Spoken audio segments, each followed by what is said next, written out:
Sani Bonani Ninjani, welcome back to our YouTube channel. Please make sure you subscribe. This is KZN Podcast.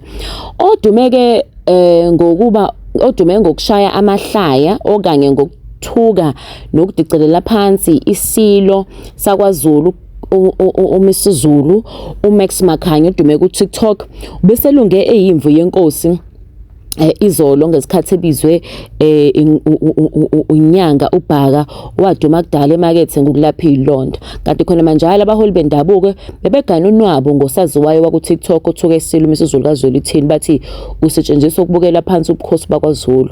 Lolu daba livele ngesikhathi kunesithangami sabezindaba emhlanga izolo enyakatho yethiko ngolesibili.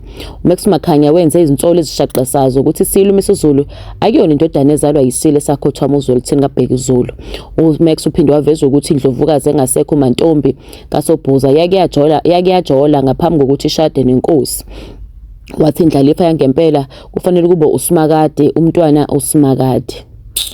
Inkosi kugaxa uxulu uthe uMakhanya usetshenziswa ukudala uqhekeke ebukhosini usabaholi besizwe sakaMakhanya ukuthi bathathe izinyathelo bathathele uMakhanya njengoba uMakhanya nje esedume kakhulu ngokuthuka inkosi. Uthena ke lenkosi kaMakhanya kuyabakhathaza bona ukuthi ubukhosi bakwaMakhanya buthule njengayo yonke lento akulungile ukuthi isizwe sonke asikasho lutho ngalomfana othuka isilo esidlangalaleni kusho uxulu eseblema nawo ubukhosi bakaMakhanya. uMakhanya uphinde wathuka uMax Makhanya uphinde wathuka umholi webandla lakwaShembe Buhleni uMduduzi unyazi lwezulu Shembe kanye nondunankulu kaZulu ongasekho umntwana uMangosuthu Buthelezi. Ngisho nabaholi bamabutho kaZulu sebemxwayisela uMakhanya ukuthi akayeke ukuthuka isilo samabandla isilo namalunga asendlunkulu bathe bazomlandela ke bamfundisa isifundo bathe kodwa ke khona manje utheke basethi bazomlandela bamfundisa isifundo. Utheke mase kuphuma lezo zindaba zokuthi uyafunakala uMax wahamba ku Facebook washo ukuthi cha usezwile impela ukuthi uyafunakala ngoba sebebuya nasekhaya lakhe lapha eMayville bangamthola uthi baphinda bomfuna le emakhaya koMtuba konquthu whatever nakhona baphinde bangamthola. Wayesesho ukuthi cha yena usegoli uhlelo nethezekile bamfuna bazozibamthola.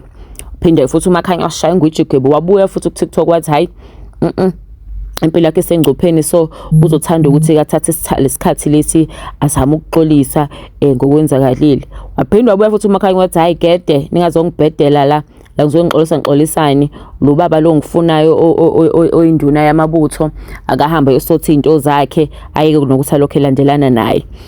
Simbone kuMax ke segibela ibhanoyi wayesethi cha usexoshwe emsebenzini ngoba beyisecurity egoli wathi ke company yakhe imxoshile ukuthi ukhuluma kakhulu ku TikTok ukhuluma indaba ezingafuni yena futhi ke ubeke icompany yabo esidlangaleleni nokuthi ibuke njenge company empi. Wayesethi uMax uyalishakelela seSouth Africa uyohlala phesha kwelwandle. Texe njalo wamemeza uBhaka inyanga le yokudlala nayo King Bhaka yasethi ke ngikubizela esigodlweni na 2 days ukuthi kumele ufike la wakuphela ngisho 45 minutes abona uMakhanya benoBhaka sebe live sebexoxaka. Utheke kuBhaka cha Max ungazenza zonke izinto kodwa angiboni ukuthi kumele uthuke ubukhosi bakwaZulu mangukuthi uthunyiwe ngoba uMax utholakala ngazothi uthunyiwe uhlangothi lokwaSimakade kunabantu abamkhokhelayo. Wathi cha ngizocela ukuthi ke manje ungitshele yini eyitholayo ngokuthi uthuke inkosi isilo samaZulu. Wathi cha akatholi lutho. Wathi ke manje inkinga yakho ke uyenzelani bangakwazi ukuphendula uMax. Max ke ubonakala engathi uyayisola kakhulu washo ukuthi cha uyaxolisa impela uyaphethembisa ukuthi ngeke aphinde futhi ayenze lento ngoba usephelele umsebenzi usihamba ngokucasha usihamba ngokuphila kabuhlungu bengazi ukuthi kuzokufika lesikhathi lesi nabeyitshethu uyayidlalela. Ake texe kanjalo ke wayesethi ke uKing Bhaka cha ngizokwenzela isikhathi ukuthi uhambe uyokhuluma nenkosi uMisuzulu kodwa ke hayi njengamanje waseyamtshela wathi yiyeke le ndaba lamabutho lamakhehla lokho lekubambela imeeting ungayi kuona lamali. Hey guys ngiyahleka mimi wasetshela ke ukuthi ungawanaki lamakhehla la ngiyakusizela ukuthi ungayi kuona wena njengoba usufikile lesigodlweni wenze kahle wafika lesigodlweni mina ngizokusothela into zakho kodwa konye uBhaka qhakambisile ukuthi cha uMax ufike egadwezi ikhulu egadwezi iqumama ezithile wambuza wathi ngoba wena phela uyahlupheka unamali ke usithathe phela ama security amangaka wasethi cha uMax ngoba naye phela uyisecurity uyaziwa abafowabo laba kwindima nje abathi bazomgada bamsiza kabaholele imali kodwa ke ngokusho kaBhaka uthe kubuka sengazi ukuthi kunabantu aba behind ngeke nje uvele ube nabantu abayinqoba kangaka if kukuthi ngempela akekho umuntu obekuthuma ukuthi uthuke inkosi yamaZulu.